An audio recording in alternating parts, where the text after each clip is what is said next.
lights are making this rather difficult. Yes, ma'am, right there. It's a popular section right there. Hi, I'm an Army wife, and I want to say that I appreciate the film from that perspective. I wonder, we talked a little bit, you mentioned the reintegration piece, and I wanted to talk to the guys about that and ask what that experience was like for you and your family members because of the stuff that happened over there and then the impact that it has back on home front. I know with the guys on the ground, a lot of them, it took quite some time to readjust, especially since we were stationed over in Italy, so we didn't have the American public support over there like we would have if we were stationed back here in the stateside. And then after a while, everybody started to get back in the groove of things. Everybody went their own routes, and it was. I've been doing really good lately. I got married since I've been back. I settled down. I've got a house now, and everything has turned out very well for myself.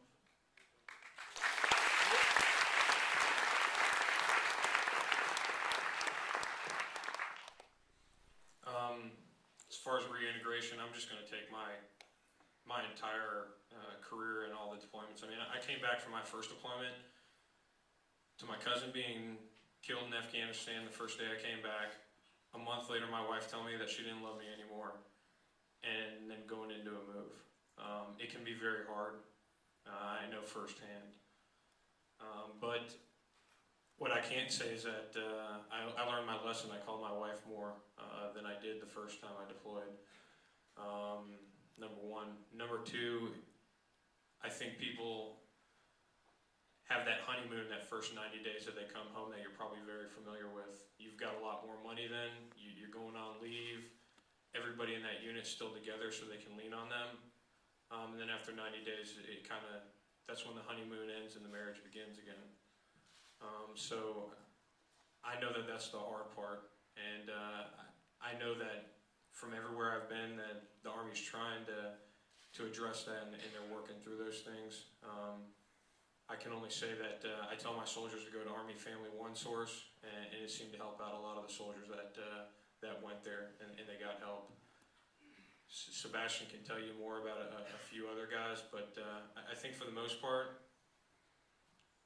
they're going to have to deal with their own stuff, on their own ways. And I only hope that this movie is able to tell my mother and my wife the things that I won't tell them, the things that I can't tell them. And it did.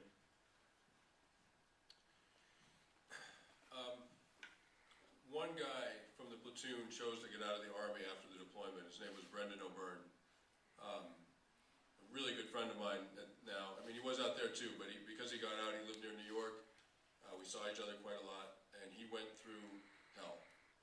He brought a considerable amount of baggage to the deployment. I mean, he had a rough, I won't go into details, it's in my book, but he had a rough beginning in life. And I think, or I'll phrase it differently, he thinks the Army kind of saved him. Like, it straightened him out. It got him really well lined up. He was as messed up as he was as a teenager. He was that good a soldier. Like, you just convert all of his problems when he was 17 into being a soldier. It flipped exactly. He was an amazing soldier out there. And he was quite terrified of coming back into society, this place where he had only known heartache and failure and legal problems and every kind of problem you can imagine. And it was self-fulfilling, and I think he was literally in more danger to himself afterwards than he was in the Korengal from bullets, like literally. And I think he's very fortunate, and I think we're all very fortunate that he survived it, and he got married, he's doing well. It's always going to be a struggle for him, I think. But he's got people around him who love him, and that ultimately, I think, is what saves people or fails to save them. I'm going to throw in one more question here and be a little selfish because this is one that I think everybody here will probably want to hear, and it's something that we wouldn't think initially to ask about. But I know when these documentaries are done, you just film days and days and days worth of footage. You capture everything. But the difficult part is to really know what part of the story you want to tell throughout all that footage. How did you derive that? How did you decide what story you're going to tell? And then for you, gents, what story were you hoping he was going to tell with all this footage that he was gathering? I mean, we had 150 hours of footage, and we made a 94-minute movie. So just imagine the decisions we had to make. You know, it was really, really painful. We had two sort of guiding principles. First of all, the movie was about the soldier's experience. We didn't want anything in the movie that those guys did not have access to. I mean, you know, we would have loved to have asked the general, you know, so what is the strategic interest in the Korengal Valley? Why is Battle Company in the Korengal Valley? They couldn't do that. They can't ask a general that question. They have to operate for 15 months in that valley without that knowledge from a general. I mean, maybe they get it in some other form, but they can't literally put the question to a general, so we did not. They can't see their families. We did not interview the families. There's no outside narrator in the Korengal Valley itself. Morgan Freeman is not sort of explaining things.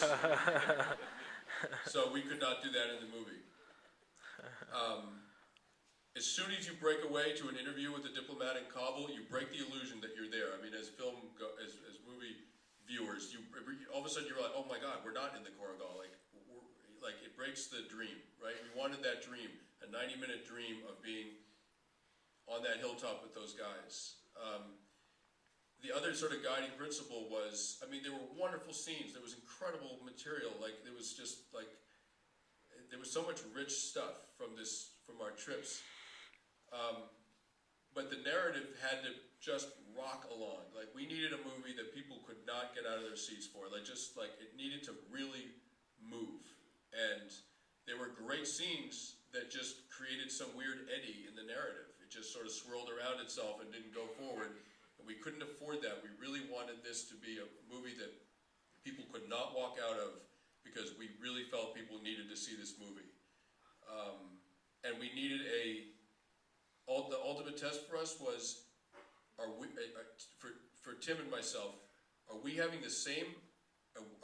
re-experiencing the same emotions watching the film that we originally had when we were out there? That was the test. Many, many different emotions, but are we re-experiencing those same ones we had on that hilltop? And we got rid of a lot of scenes that were otherwise perfectly good because they didn't quite pass that test. For some reason we couldn't even explain, but we kind of knew it when it happened. Gents, did he capture the story you were hoping he would? Yeah, every single time he came out there, we'd ask him before he started filming, we're like, you gotta tell our story, right? You know, you gotta making this into some political thing or point it one way or another way. And after Vanity Fair came out, we started to trust him because he wrote that very well. It came out very well, and he actually told our story, what actually happened to us out there. So, yeah. Sir, feel the same? Yeah, I mean, the Vanity Fair came out. I had my Rolling Stone moment previously, and I never really thought it was going to take off like this. This is pretty all just surreal right now. I mean, when he told me that Bobby Jean, the guy who told Cortez that he would do bad things to him in the United States, he told me that in an email, and I was like, there's no way in hell this is going to be on the big screen. So it definitely surprised me. I'm very happy with it, though. Outstanding. Folks, we're down to just a couple more minutes. Does anybody have a real quick question? We'll go ahead and get you back there, sir, in the dark shirt. Lieutenant Colonel Maloney, U.S. Army. I think for any soldier that has deployed, for me, the beginning of the movie, you captured it just right. It was awesome for me. And that is, you're on the bus, everybody's goofing around, having a good time. Soldiers are messing around, officers are doing whatever they're doing. And then boom, you switch right to Afghanistan. And this will be, I got a 5th deployment coming up, first time to Afghanistan. And it's just the way it is. It's just the way it is you're on the bus goofing around, and the next thing you know, boom, you're there. And coming back is the opposite. It's just quiet, because everybody's